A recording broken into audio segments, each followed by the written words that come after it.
Well, there it is. May not look like much right now, but it actually means quite a bit to me and my family. What it actually is a 1939 Ford truck, 2-ton. Be a Ford 95. Don't ask me for any parts, don't ask me for anything other than information, because this one will never go away, even if it never gets put together. Story on it goes that, well, got to go back a little bit for the story.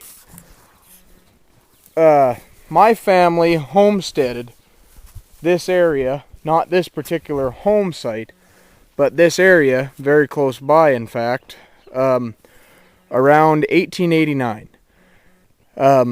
My grandpa was born to Nels and Nellie Wick. That's right, I'm just slightly Norwegian. And I couldn't even tell you for sure what year he was born. But when he was 18, he purchased his first farm, which wasn't this place, but another place. And shortly thereafter began courting my grandma.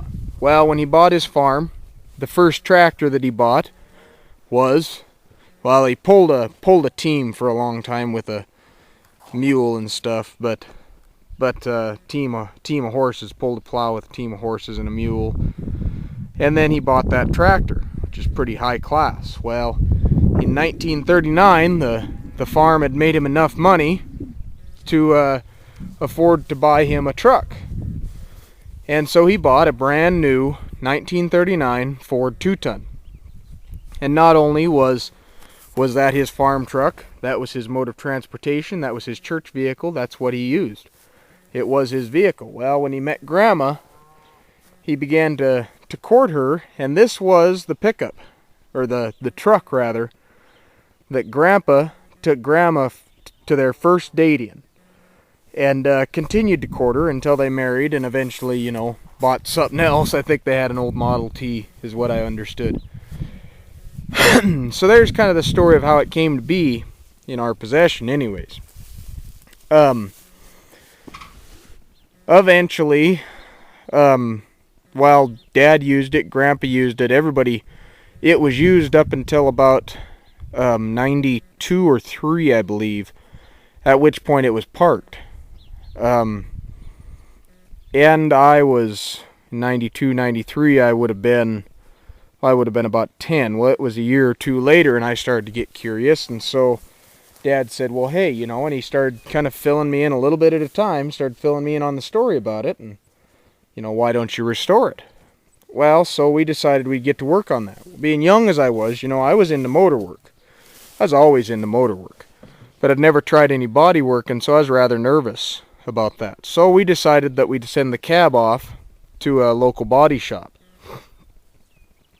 So we sent the cab off, and it went up to First Choice Collision in Sydney. So the cab was there. We told him, get at it whenever you get at it. It's not a huge deal. He says, okay. So he keeps it there, and eventually a storm comes along, takes the cab, picks it up, drops it, messes up the cab pretty bad. It'd be quite a bit to fix it. Well, SJ told us, oh, well, you'll have to find me another cab, and that was one of those things. His insurance should have covered it. He said, nope, you just have to find me another cab. Too bad. And so obviously we were pretty upset about the issue. But, so things being what it were, we just kind of left it as it was, and the cab is there. Well, we managed to round up another 39 Ford. Otis Hunter, I believe. I believe it was Otis Hunter. Had another truck. That, another 39 Ford. And I'll show you that here in a minute. Get back there. And this is actually it. This is the other 39 Ford. So we've got a cab for it. This cab is mostly rust-free. It's actually in pretty awful good shape, really. It's all intact.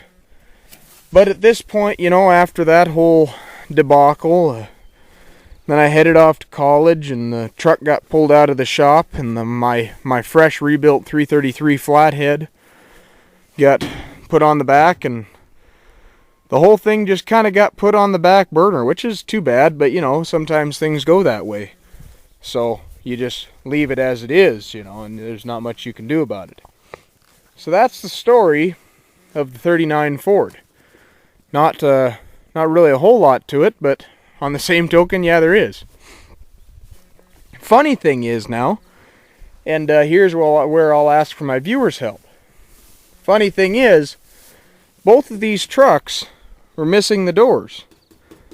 Grandpa Ivan, that was my grandpa that owned the truck, Grandpa Ivan did not believe in driver's side doors on work pickups. Thought they were just a waste, kind of like mirrors.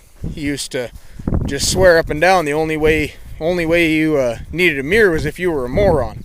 So you had a mirror about this big, was all the more mirror that he would allow. But so anyways, the doors have been long lost on both of the trucks, and